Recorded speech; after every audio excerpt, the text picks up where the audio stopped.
Ten of Cups, front and center. Wow. Okay, that's gorgeous. Look at you. Let's pull. We have the Queen of Pentacles and the Knight of Pentacles popping out. Look at that. Okay. You could be similar in age. He might be slightly younger than you, but very similar in age, not too much of an age gap. You're both in the same kind of stage in life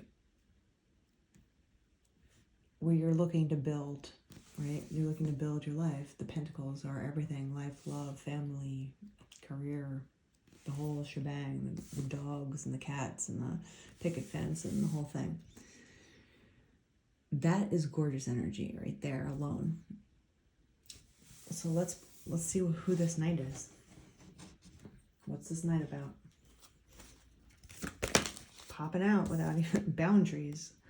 Love may challenge your boundaries, protect them.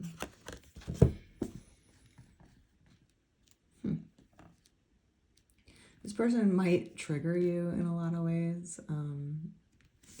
They might test your boundaries. Some guys will do that just to see what you're made out of, not because they actually want to do the thing or, you know, kind of cross boundaries with you, but they want to see if you have boundaries. They want to see if you withhold your boundaries.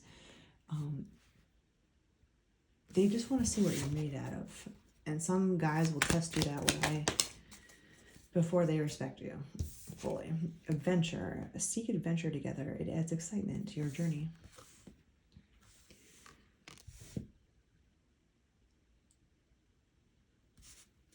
Adventure.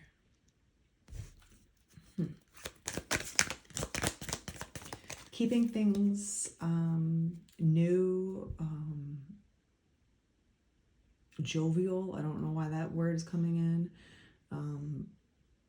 If you're in a long-term relationship, you have to work on keeping things fresh.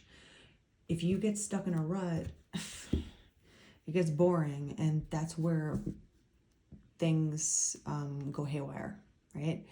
People might search for excitement in other relationships. People might turn to addiction. You never know what something will happen, but you can cherish the routine with somebody, because I do, you know.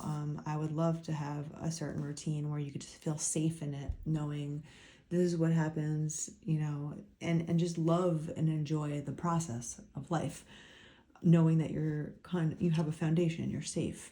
But also, if you want to go the long distance with someone for many years, you know, you ask couples that have been together for 20, 50 years, why do they still like each other?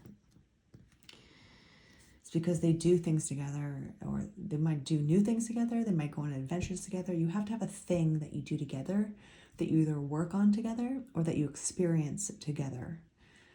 It could change every month and be like, hey, we're going to do line dancing this month, and then next month, if you want to climb walls, let's do it. You know, you could do that when you seek adventure out together to keep things fresh and new and adventurous. Or you have one activity that you enjoy together, and it just brings you a bonding experience with one another that keeps things fresh as well, because you have a goal that you both work on together that also keeps things moving along in a good way. But as long as things change and you keep seeking adventure together.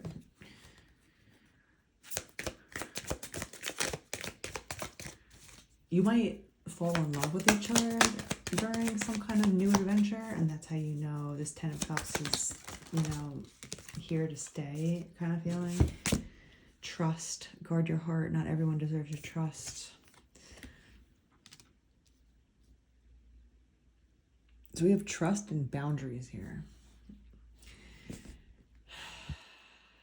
The thing with trust and boundaries is that once you say you have a boundary and you're like, I don't like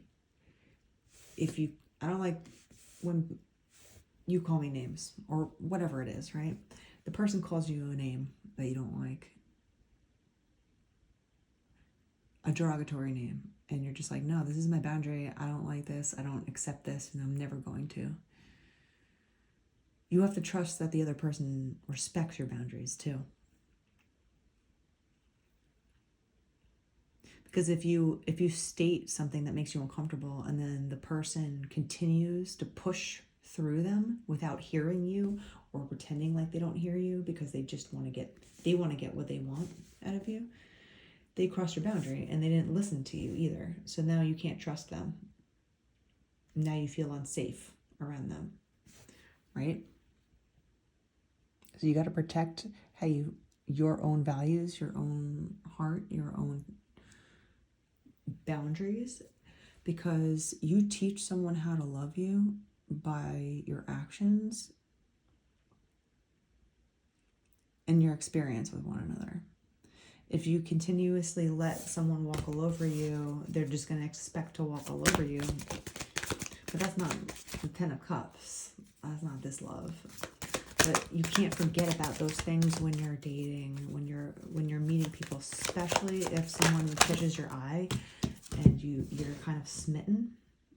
It could be an illusion. Be aware of love's illusion. See reality clearly. Like I was just saying, I love how these cards fall while we're saying things. These illusions could give you rose-colored glasses into thinking that this night, for instance, this night, you could be like, he's so amazing. I really like him. I'm smitten. I'm obsessed. I love it. But he's constantly showing you things that you don't trust. He's constantly breaking boundaries with you, disrespecting you in the fact that he's not listening to your boundaries. And it might be a little thing at first. It always is. It's always really tiny at first, because when you first fall in love with someone, you have multiple hormones going, right? There's so much stuff that floods your brain when you fall in love. You can't really see straight. And there's a reason for that, but we're not going to get into that. But just be aware of how whoever is going to come up next to you, if you want a 10 of Cups vibe with someone, they're going to have to trust and respect you, just how vice versa. And the way they do that is if you state a boundary, they respect that. Relax. Find joy in the simple pleasures of just being together. Isn't that what love is? It's not just butterflies and excitement either. It's being able to enjoy the simple pleasures of life together too.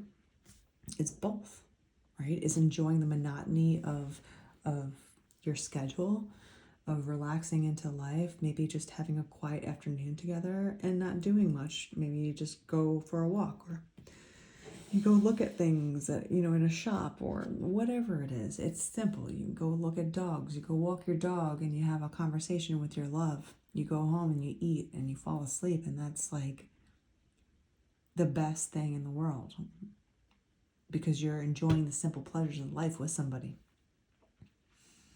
So if you can get through the boundaries, and the testing of one another, and you got to make sure that you can trust one another, then you can relax into one another. You can find your groove, you can enjoy life, the simple life with each other, and you can also seek out adventure, right? That's the counterbalance with, it's always both. The answer is always both. It's not one or the other. It's not all excitement or all, simple things. It has to be a concoction of both. And it takes two people to plan that, because in the beginning, things go on autopilot with one another. You're so enthralled with one another, you just constantly think about the other person. Well, what do you want to do this weekend? Oh, okay. And you're constantly obsessed, right, with one another. But after all, everything wears off and the honeymoon phase is over after a year or two, and you are still together, that's when real love, kind of really starts coming into play.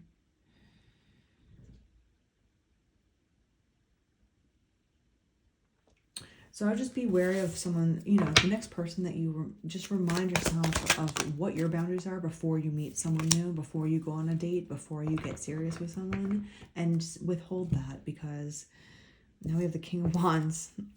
This guy's everywhere, I'm telling you. maybe you're creative together. That could also be a really good thing to do together as a couple. So you have to find your way on your own, and you have to find your way as a couple. You also have to do things individually without the other person too, because absence does make the heart grow fonder. It helps relationships, because if you stay true to yourself and you go after things for your own life, you have to remind yourself of who you were before a relationship, before the relationship that you're in, because people lose themselves in a relationship too. Someone that is a people pleaser, or someone that just likes to give a lot, they might lose themselves in a relationship and forget about themselves. What did I like to do before I met this person? What made me happy before this person? This person can't be my only source of happiness. There has to be something else that I do personally without him, right? Because that also keeps things healthy between one of you. Because if you're constantly together 24/7, you're gonna get annoyed with one another. Doesn't matter how much you love them, how much you're attracted to them, how much you think they're the best person in the world.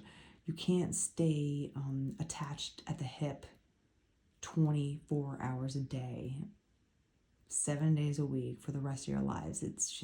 It's gonna be a really bumpy road if you forget about the rest of your life, the rest of the people that are around you that make you happy. It's not just one person, your husband or your wife or your other, if you don't get married, your significant other is a very important decision to make, but they can't be the only person in your life that makes you happy. You have to find your own happiness outside of the relationship too. So I think this reading is all about balancing between boundaries, the truth, relaxing, and being adventurous. It's basically giving me the idea of, if you're gonna step into a new relationship with someone, first make sure that you can trust them, they respect your boundaries, and then you can relax into it. Then you can have fun. You can go and have adventures together and enjoy the simple things in life. Enjoy your 10 of cups, the whole shebang. You're going to have everything together. But first comes trust, and everything else comes after that.